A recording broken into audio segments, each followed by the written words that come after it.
Thank you for joining me in this, my third annual State of the University address. We didn't always do this, but I'm glad we're doing it now. First, I need to let you know that today's address is being taped and live streamed.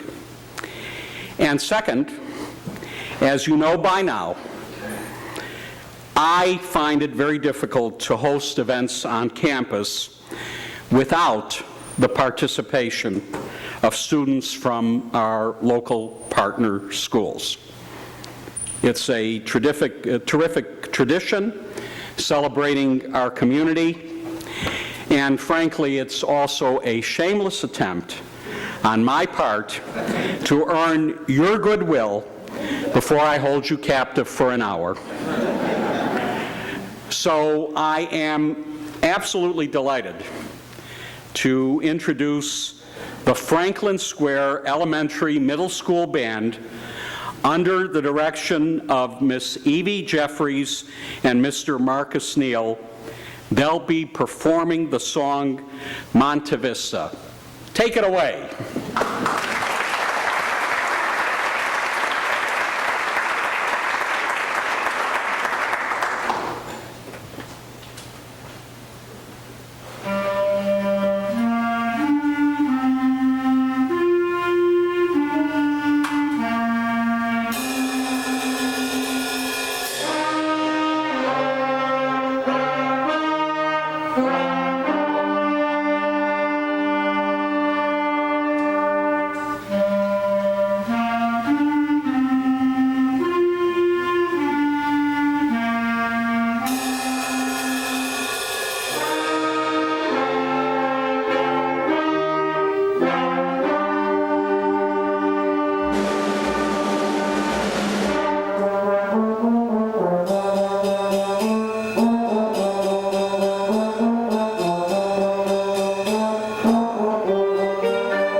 I, on behalf of all of us, thank the students of Franklin Square Elementary Middle School for opening our celebration today.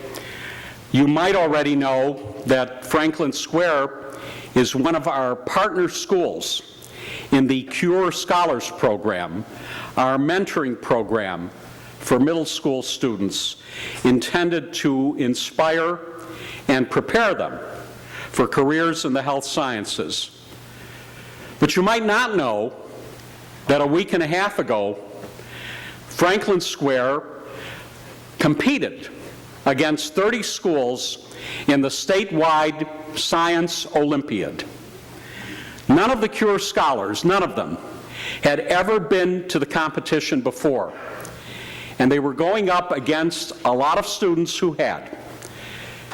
They were the picture of grace under fire. Out of 30 schools, statewide, they took home a 5th place medal in the elastic glider contest, wait, and a 2nd place medal in the bridge building contest.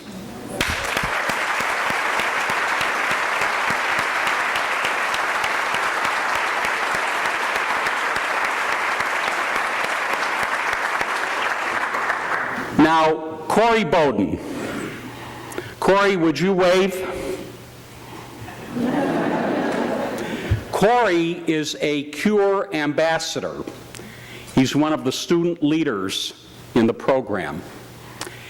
And I was honored to have lunch with him in my office last year. Corey, great to see you again.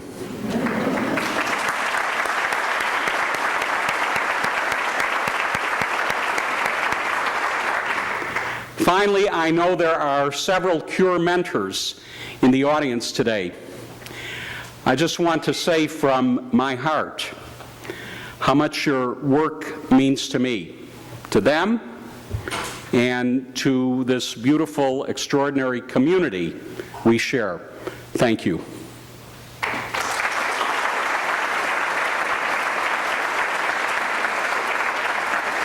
Thank you very much. I thank all of you for being here today. My colleagues, our leaders, my UMB family, all of you, close partners, dear friends. There are so many I wish to acknowledge. Please consider yourself acknowledged by what I just said. But I do want to especially recognize Chancellor Robert Corrett, the leader of our university system. Thank you.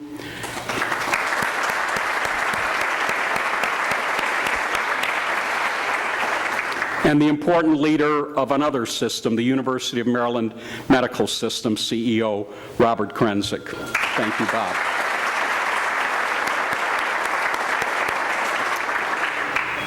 When I last delivered my State of the University address, it was 2.5 weeks after the death of Freddie Gray. It was 10 days after his funeral and the unrest that followed. It was 1 day after we came together as a university in this room to talk about race and poverty in Baltimore, about our responsibility to each other and to our community. It's been a busy year since that day. To me, a deeply rewarding year, and I believe a watershed year for uniting around the cause that has come to define UMB, part of our mission statement: improve the human condition and serve the public good. We've had many opportunities this past year to examine how and how well we carry out this mission. I'd like to talk about a few of them. First, our strategic planning. Our 2011-2016 strategic plan is now sunsetting. I won't recount all the successes of the plan. If you want to read on them, I invite you to download the wrap-up report, which will soon be available at the link on screen. But I think it's important to talk about what this plan has meant to UMB and how far we've come since we've been assembling it.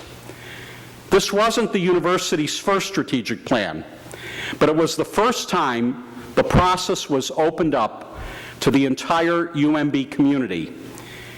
Because just as important as the strategies and tactics we outlined in the plan was a goal that was implicit throughout it: create a culture of engagement across the university.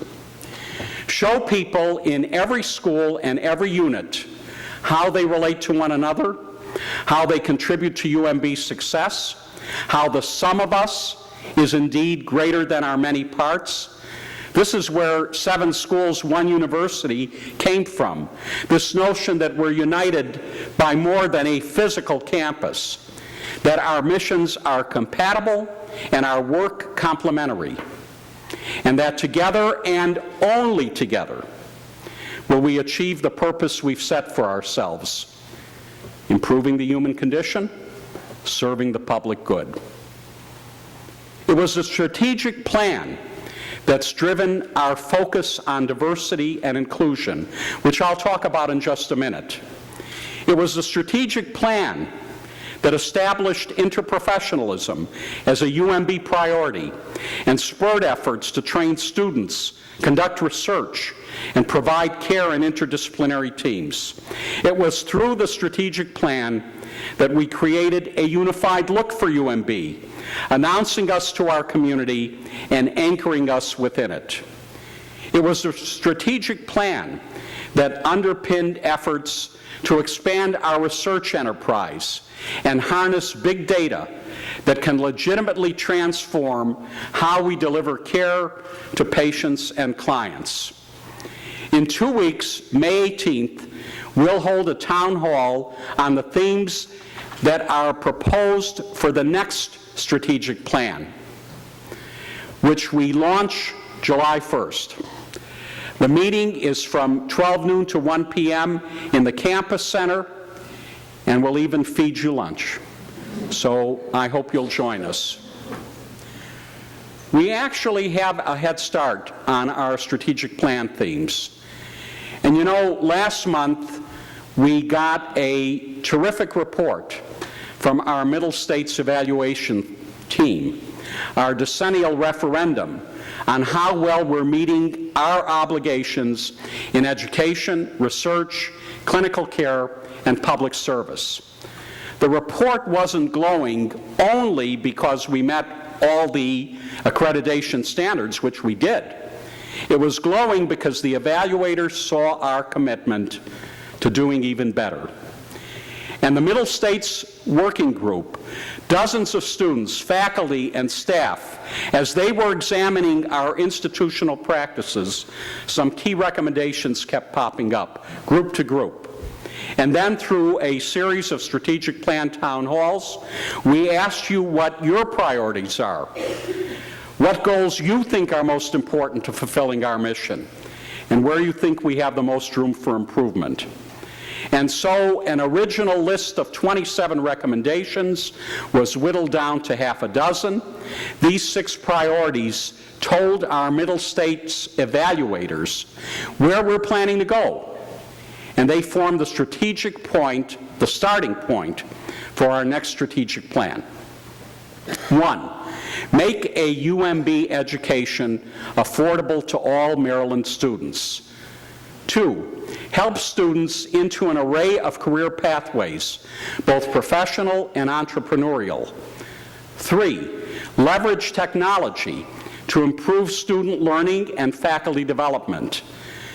4th, build a culture that innovates how we secure research funding, that promises intra-school and cross-school collaborations in research and teaching, and that supports integrity in scholarship and clinical care. 5, do a better job of tracking our progress in key areas: student learning and career outcomes, tuition affordability, community engagement, shared governance, diversity and inclusion, fundraising. And 6th, institutionalize our community engagement strategy so that every university department and unit can demonstrate how they're serving the public good here in Maryland. These won't be our only strategic plan priorities, but they are important ones. Now let me talk about the first one I put up on screen. Make a UMB education affordable to all Maryland students. UMB's academic programs are competitive with the best programs in the country, and they're competitively priced. But I can guarantee that competitively priced is cold comfort to students. It's little relief to a new dentist looking at a crushing debt of $200,000, to a new pharmacist struggling under loans of $140,000, to a new physician signing away $2,000 a month in loan repayments. By their nature, our professional programs are expensive, and loans can't be our long-term solution, because loans aren't only bad only for our students, they're bad for the people they'll serve. Students make career choices based on their debt load. We know this, studies prove it. Graduates who want to serve in underserved communities might not be able to make that choice. Their debt might win out. And there's another problem too. We know that people want to be cared for by professionals who look like them, racially, ethnically, culturally, socioeconomically, professionals who share their own backgrounds and experiences. Our schools are open to all. There can be no question about that. But can we really say that our student body reflects the full demography of Maryland, of the nation? Can we really say that our programs are accessible to all students, regardless of wealth? I don't think we can. And so over the next 5 years of the strategic plan, we'll develop affordability guidelines. In other words, what share of tuition should students be borrowing? How much money should graduates reasonably shell out each month in loan repayments? What percentage of net income should those payments represent? We'll make our case to the state that professional students are largely shut out of tuition support and that they need more help. We'll be forthright that the state must do its part. But part of this is on us too. We must augment state support with aggressive fundraising.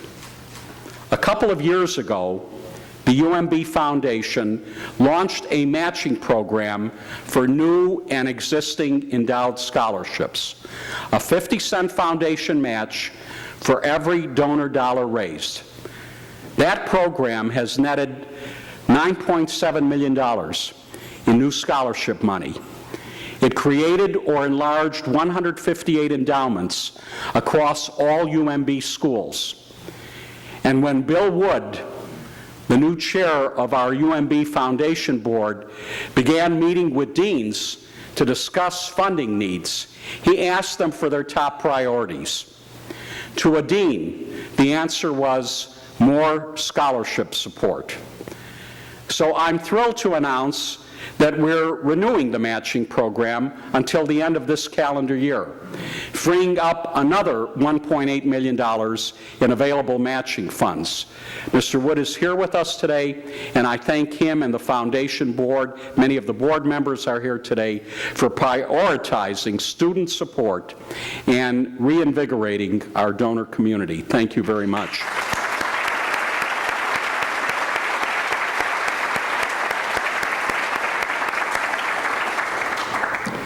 When I talk to people about what scholarship dollars mean to professional and graduate students, I find it's easiest just to share one of their stories. Last fall at our Founders Week Gala, I told the story of Mustafa Arabai, who's enrolled in the Clinical Nurse Leader program.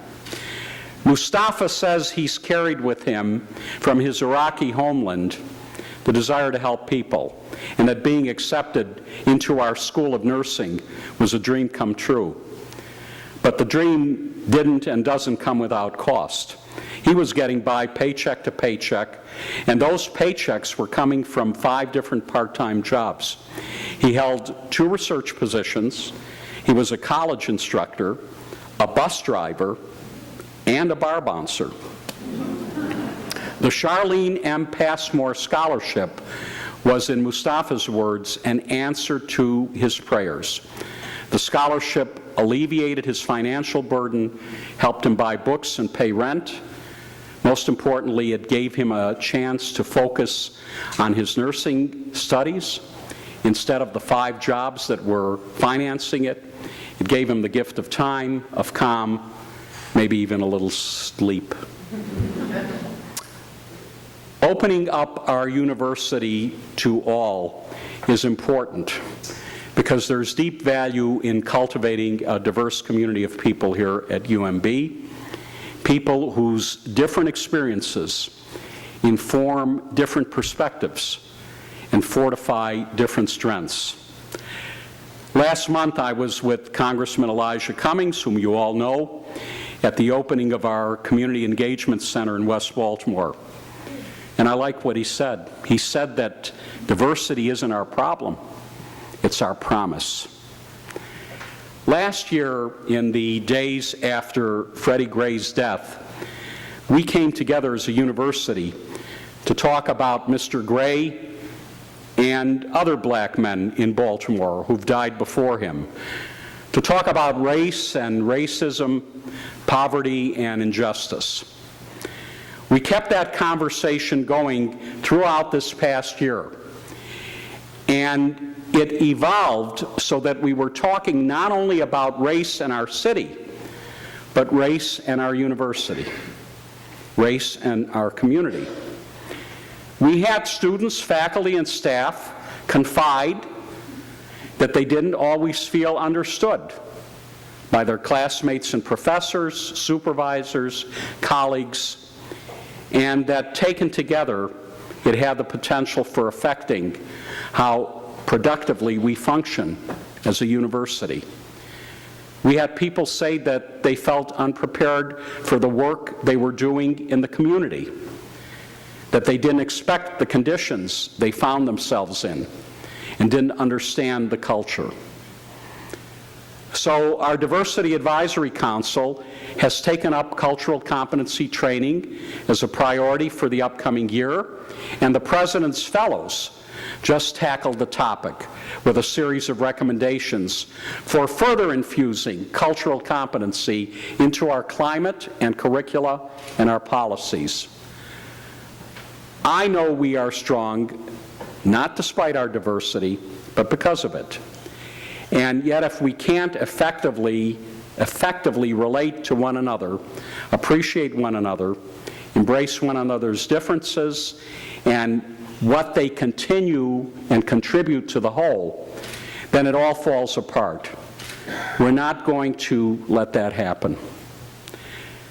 There was another raw feeling exposed by our conversation in this room and others on race. Some people said they felt stuck in their jobs and that merit alone doesn't guarantee professional mobility.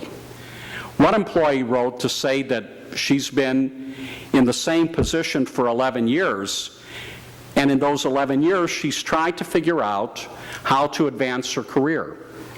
For 11 years she's been unsuccessful.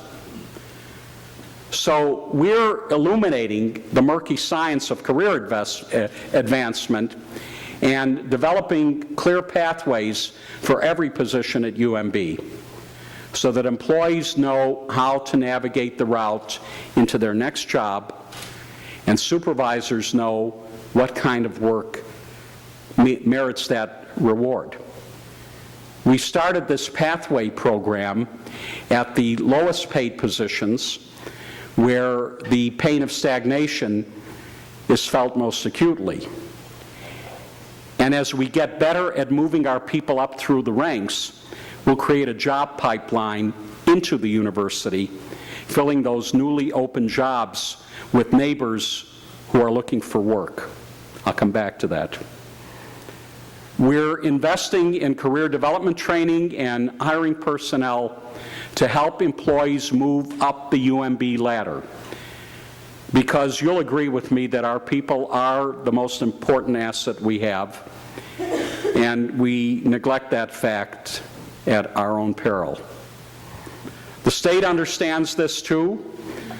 The budget passed last year by the legislature includes the availability of a merit increase for university system employees, the first merit increase in 2 years. That means that all UMB faculty and staff will be eligible for increases averaging 2.5% beginning July 1st. So I've mentioned the legislative session, and maybe now I should talk about one of the bills that passed last month. You know it well, the University of Maryland Strategic Partnership Act.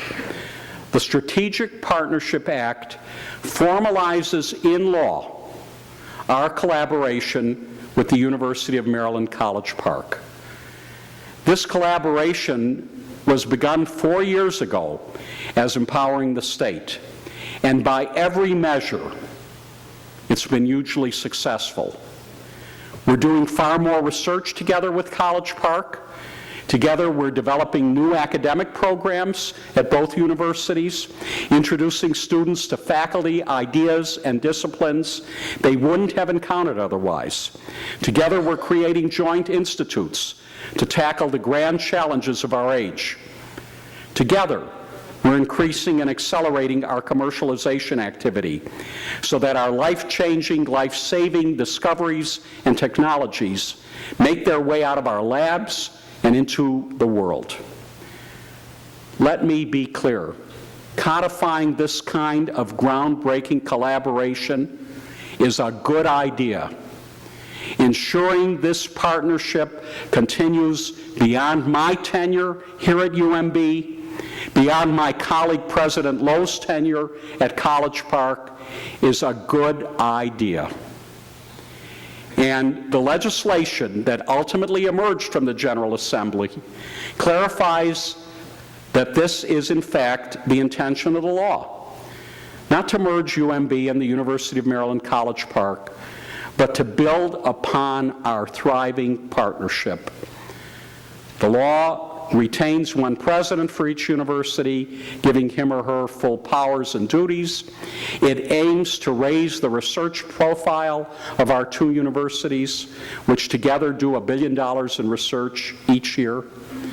The law establishes the University of Maryland Center for Economic and Entrepreneurship Development at our sister institution in College Park to advance education and research in economy-driving fields, neuroscience, virtual and augmented reality, biomedical devices, data analytics, cybersecurity.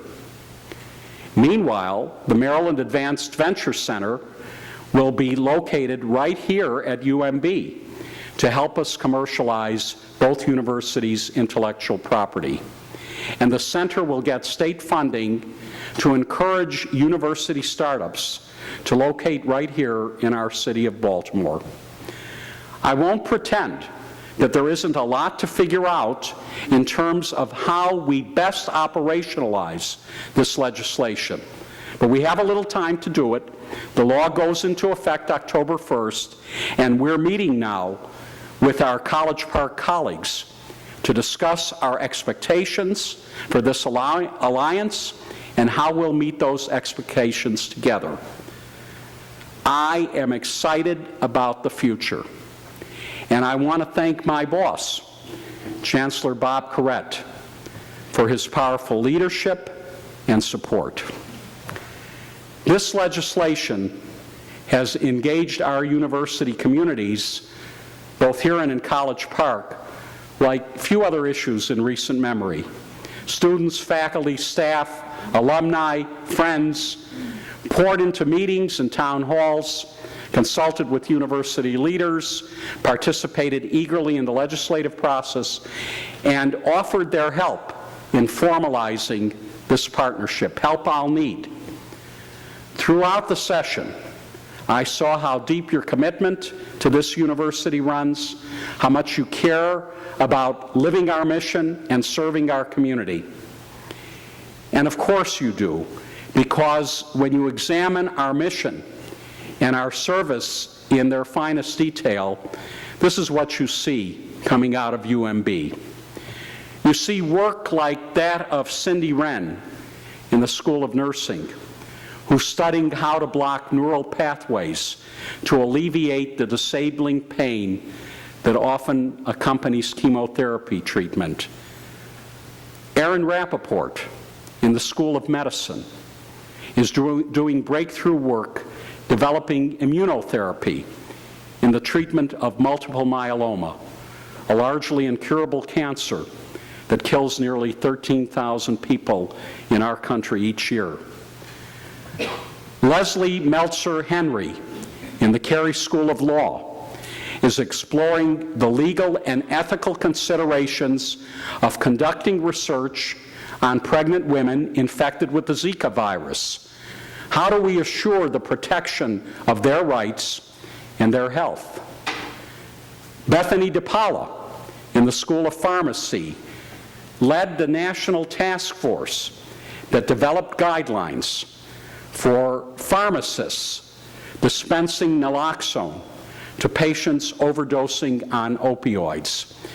As new laws allowed the medication's use in outpatient settings, U.S. pharmacists, because of this work, have been able to take on an even bigger role in preventing overdose deaths. Sarah DeBobna and Wendy Shaya in the School of Social Work are studying stress, coping, and resilience among African American families raising children with autism in Baltimore. Their first of its kind work is uncovering significant barriers affecting these families' ability to access autism services. And tooth decay is epidemic in poor communities. Hakan Zhu in the School of Dentistry is developing new technologies, not only to prevent cavities, but to restore tooth structure already lost. These technologies could be deployed in dental clinics across the city and country to contain the serious health risks of untreated dental disease. There is no greater power on earth than knowledge. There's no greater application of it than service. It is a privilege and a wonder to see every day what our compassionate scholarship can do. And it's a blessing that every day we do this kind of great work right here in Baltimore. Because we understand the need that resides in our city. How could we not? We see it powerfully and poignantly all around us. The unrest in Baltimore last spring erupted largely on either side of the city, where the neighborhoods are anchored by two powerful universities, Johns Hopkins to the east and UMB to the west. In that televised strife, people saw the acute poverty and isolation that Baltimore citizens endure in the shadows of these two institutions. They saw the inequities and injustices, routine and extraordinary alike, that consign too many to cynicism or worse, hopelessness. Of course, we didn't need the cameras to shine a light on neighborhoods blighted by neglect and disinvestment. These are the neighborhoods in which we work. These are the neighbors whom we serve. But we did rededicate ourselves to using everything we have, our assets, our influence, our expertise, to lift up the community around us. And even for an institution like UMB, with a history of engagement in Baltimore, this is long, slow, sometimes bumpy work. When we opened our Community Engagement Center in West Baltimore last fall, we hung out a shingle. We put up big signs in the window, free resources for members of our community, and only a few people came.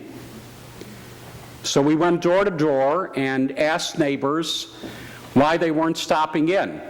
And they said, quote, We didn't know that was for us. We didn't know that was for us. Every day, we have to let our neighbors know that we are for them. By the way, since those earliest days last fall, we've logged over 2,000 visits to the center. So the message is getting through. The center is a mix of new and existing programs that our neighbors tell us they want. Nursing students with a clinical placement at the center designed a fitness program because residents said there was a need. The law school's Just Advice Clinic is in such high demand at the center that they're upping their hours next year. The weekly organic market fills a huge need in West Baltimore's food desert. High-quality meat, bread, and produce at deeply discounted prices. And if neighbors can't pay in money, they can pay in service. They can help out at the center in the neighborhood. No one is turned away. Financial counseling, organized through the School of Social Work, is critical for our neighbors, so often the victim of predatory practices and a deck that's already stacked against them. And through Training Tuesdays and Workforce Wednesdays, we're filling a desperate need in the community. Neighbors want to be trained for good jobs and then helped into them. This is the leg up that our neighbors have likely never experienced before. If you haven't stopped by the center yet, I hope you will. On the last Friday of every month, we host a community lunch. It's a great way to get to know your neighbors. We're starting a major fundraising campaign to move the center into a bigger permanent home somewhere in Poppleton. Legislation passed this session could help that cause.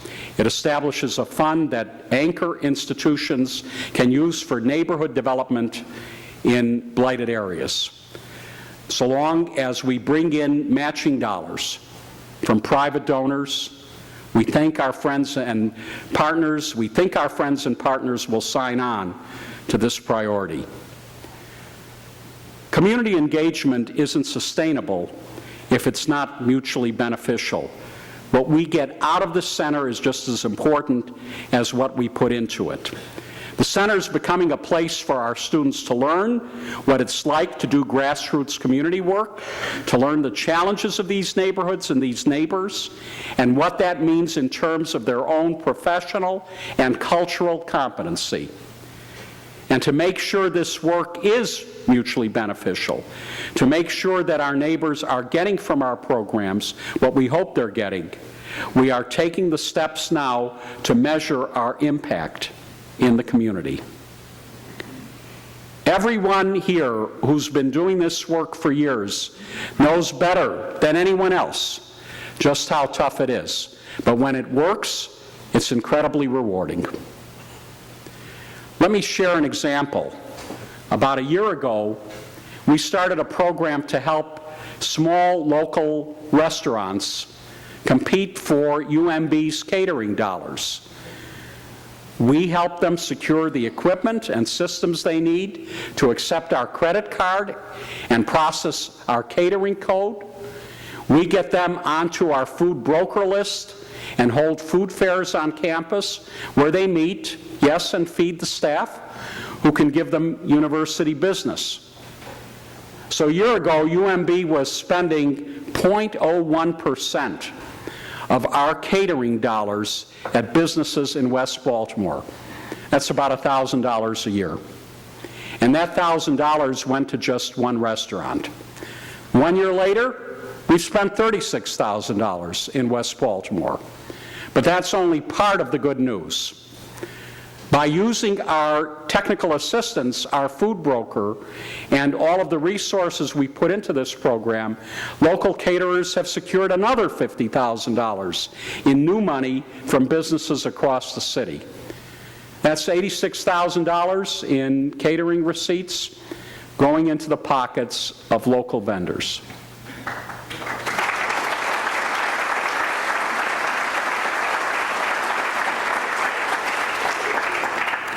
And what that meant to Kim Ellis, owner of Breaking Bread, was that she could move her business from a church basement to a storefront on Washington Boulevard, Pigtown's major commercial thoroughfare.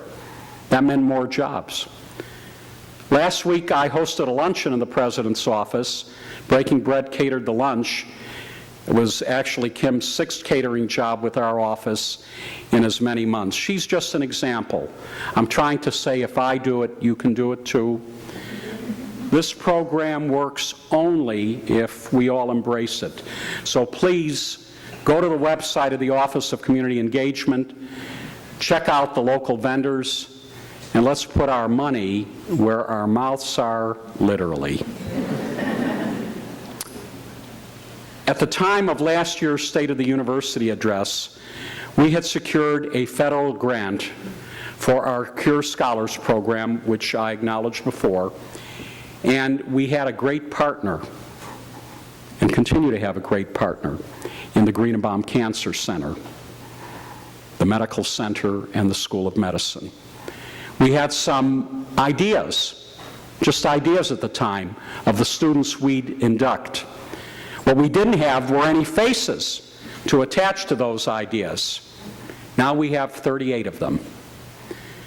This is our program to put West Baltimore students on a path to good-paying careers in the health sciences and shrink the yawning disparities we see in this city and beyond in terms of healthcare access, delivery, and outcomes. The program is intensive, science activities and mentoring twice a week after school, Saturdays here on campus for tutoring, lab tours, and field trips. The scholars are growing bacteria, building robots, making lava lamps, and they're getting exposed to careers that were alien to them just 7 months ago. When she applied to the program, our Maya wanted to be a hairdresser. Now she wants to be a pediatrician. I had nothing to do with that. Dayon wanted to be an NFL player. Remember the story I told you last year? Now he wants to be an inventor. Joshua wants to be a brain surgeon. Corey wants to be a neonatal doctor. Now Keon wants to be a football player and a doctor. So it's a great stroke of fortune that his mentor, Dr. Yvette Rooks in our School of Medicine, just happens to be the head physician for the Terps. We got that one licked. I do have an exciting piece of news to announce in this regard. This fall, we're partnering with our colleagues at Johns Hopkins, Kaiser Permanente, the Baltimore City Public Schools, and Baltimore City Community College to launch a P-TECH program at Dunbar High School in East Baltimore. P-TECH schools are public schools, grades 9 through 14, that integrate high school courses, college courses, and the workplace, giving students a pathway that allows them to graduate with a high school diploma, an associate's degree or certificate, and invaluable professional experience. The school will focus on allied health careers, which makes it one natural step for this student development pipeline we're establishing with our UMB Cure Scholars program. All of this, all of these programs and efforts, they're a bid for transformation. And sometimes when you're lucky, you can actually see this transformation taking shape. You know, when we put our very first properties into West Baltimore a dozen years ago, we had a plan to bridge the boulevard that divides us like a moat, separating neighborhoods of wealth and success from neighborhoods of want. Opportunity from isolation. That was the seed of our biopark. And so we're thrilled that the biopark will soon be growing again. Early this year, with some hard work on our part and others, the Baltimore City Council approved a financing deal enabling the construction of our third commercial lab and office building in the Poppleton neighborhood, the 873 building, 873 West Baltimore. The deal lures the Cambridge Innovation Center to Baltimore as the building's anchor tenant. CIC is the nation's leading business incubator, the company largely responsible for making Boston Cambridge into one of the most successful innovation districts in the world. They'll help us fill this 250,000 square foot building, which will house more than 100 companies and employ 900 people. And remember the Center for Maryland Advanced Ventures that I mentioned, the center we got as part of the Strategic Partnership Act. We think that too could possibly go into 873 West Baltimore Street. And that's important on many fronts. It would give UMB faculty and students a supportive home base to disclose and develop their discoveries, a convenient place to launch their startups. But the center will also help us recruit startups from across the university system. Faculty and students from our partner, College Park, from UMBC and other sister institutions, they'll be using the center as well. They'll see this innovation district teeming with people working shoulder to shoulder on important ideas, contributing to this fire of creation and collaboration. So this center will not only infuse resources into our tech transfer enterprise, it will incite whole new ways of working with our colleagues across the system. And I want to emphasize that students will be a big part of this. We're opening up the entrepreneurial path to students and encouraging their collaboration with faculty throughout the commercialization process.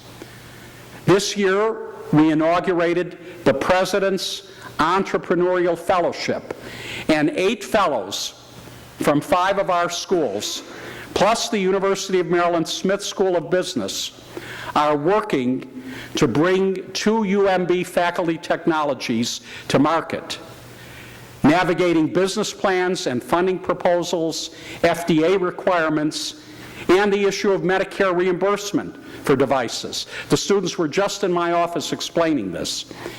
It's invaluable experience for anyone daring enough to want to make that journey from idea to innovation to impact. So back to the building. With the Cambridge Innovation Center and maybe the Maryland Advanced Venture Center coming to 873, with biopark jobs more than doubling once the building is leased, this property is a critical addition to the park. But there's one more reason that's true. The financing agreement that's enabling construction of the building will yield something huge for the neighborhoods surrounding it.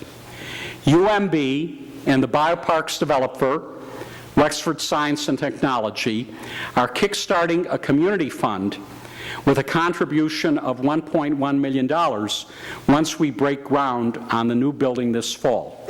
Every year thereafter, for the next 20 years, biopark tenants will contribute another $150,000 to the fund.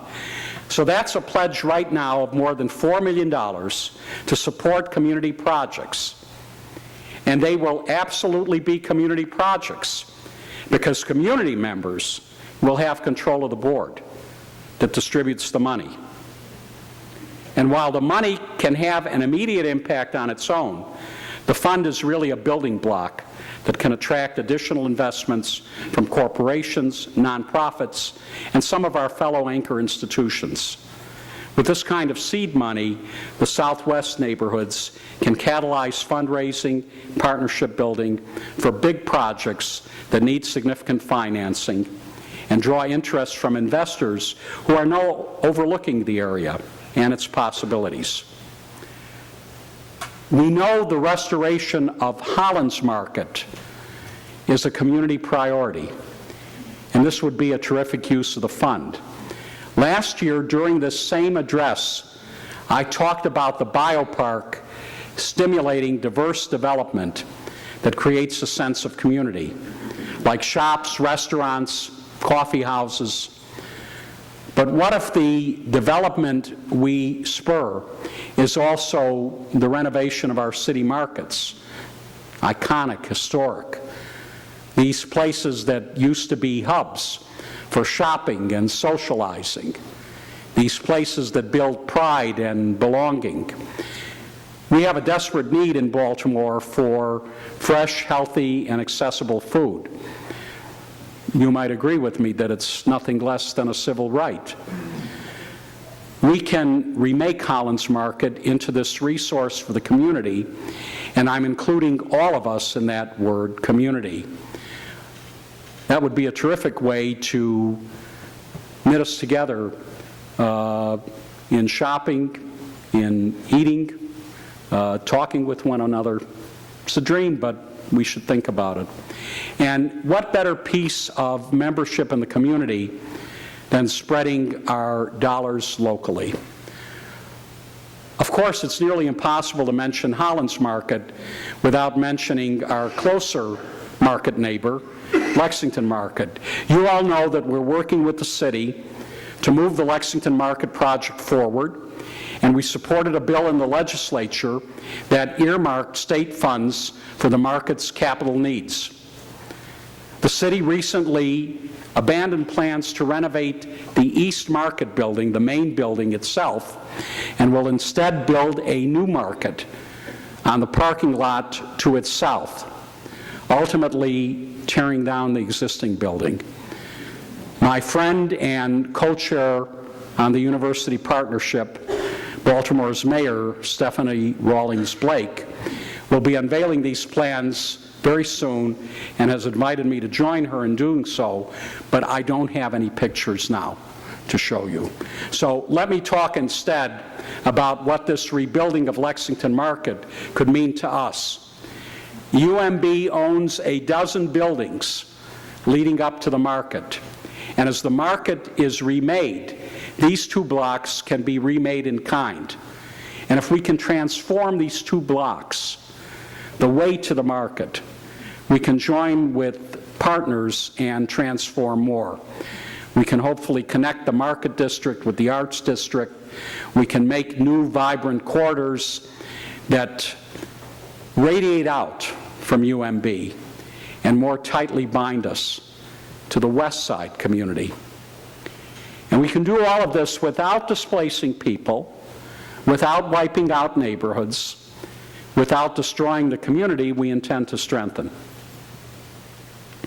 Of course, our notion of community isn't so parochial, as important as Baltimore is to us. We're Maryland's public health, law, and human services university, and our obligation always is to train the professionals and serve the people of this state. That takes some initiative and innovation.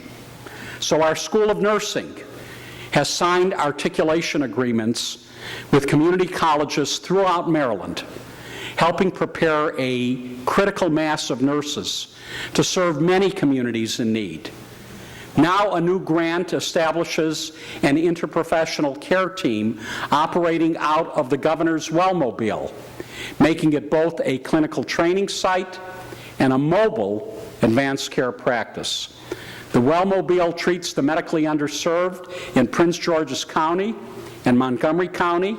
Most patients don't speak English, they don't have insurance, and they suffer from chronic disease. So the nurse-managed team now includes a family medicine physician, a clinical pharmacist, and a bilingual outreach worker to meet patients where they are and improve their healthcare experiences and outcomes. The School of Dentistry is now providing services in Carroll and Frederick counties. In Carroll County, the school is partnering with Access Carroll Integrated Healthcare, which offers free care to low-income, uninsured residents. The facility serves a large number of young adults, the age group most likely to be uninsured, most likely to suffer serious gaps in their health care, most likely to end up in the emergency department of a hospital. Our dental students are on rotations in the facility where they're supervised by school faculty who volunteer their time. Frederick Memorial Hospital will begin hosting our student rotations later this month. The hospital provides oral health services to low-income residents, and our work with the hospital is a true partnership. With county and philanthropic support, the hospital covers facility and staffing costs. Both of these community-based dental models fill a huge local need, and they expand our students' work with diverse and underserved populations who will need their competent and compassionate care the most. We're partnering with Anne Arundel Community College to strengthen Maryland's primary care physician assistant workforce.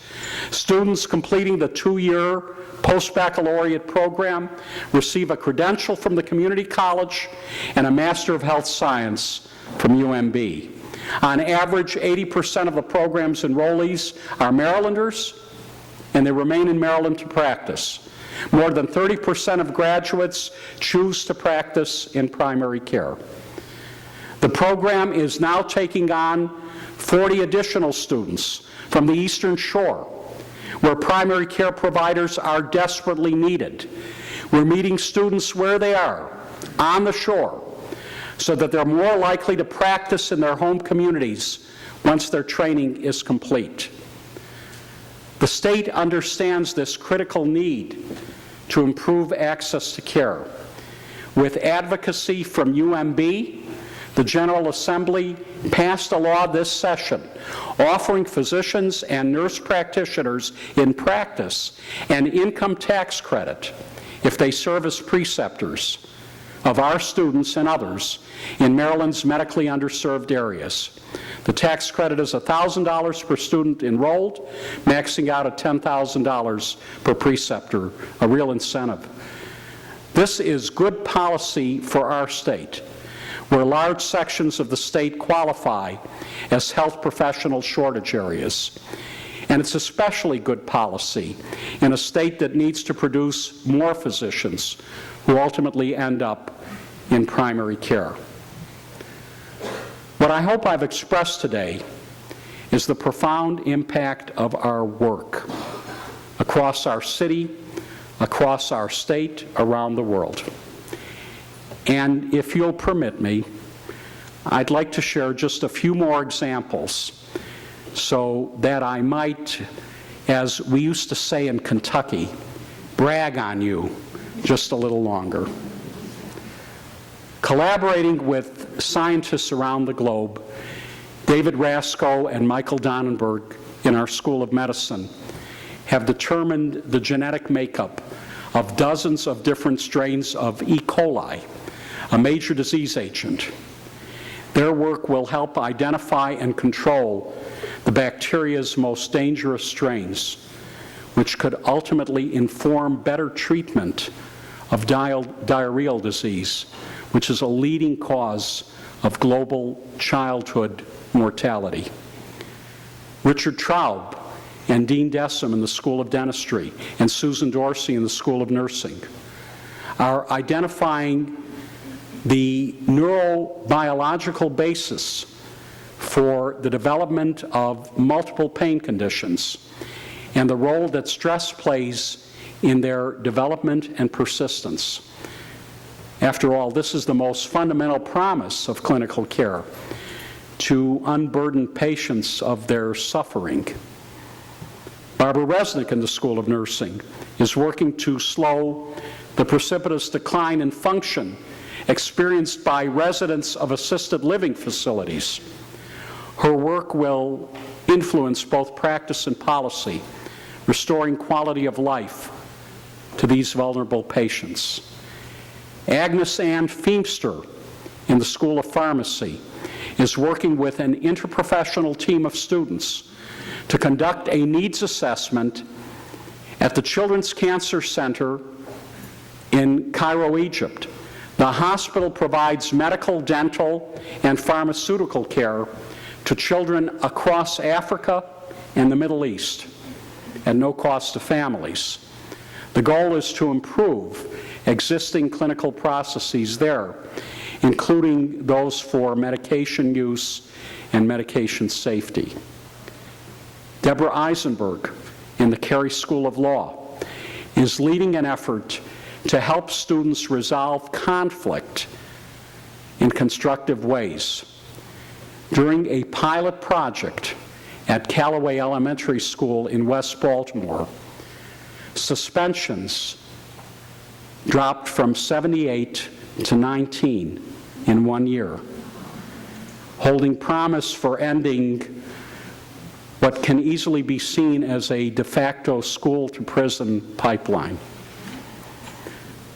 And working with their local partners, Bronwyn Maiden and Stacy Stevens in the School of Social Work and Wendy Lane in the School of Medicine, are fighting infant mortality in Baltimore and winning crib and SIDS deaths among babies in our Promise Heights neighborhoods, just to our northwest, have dropped to 0.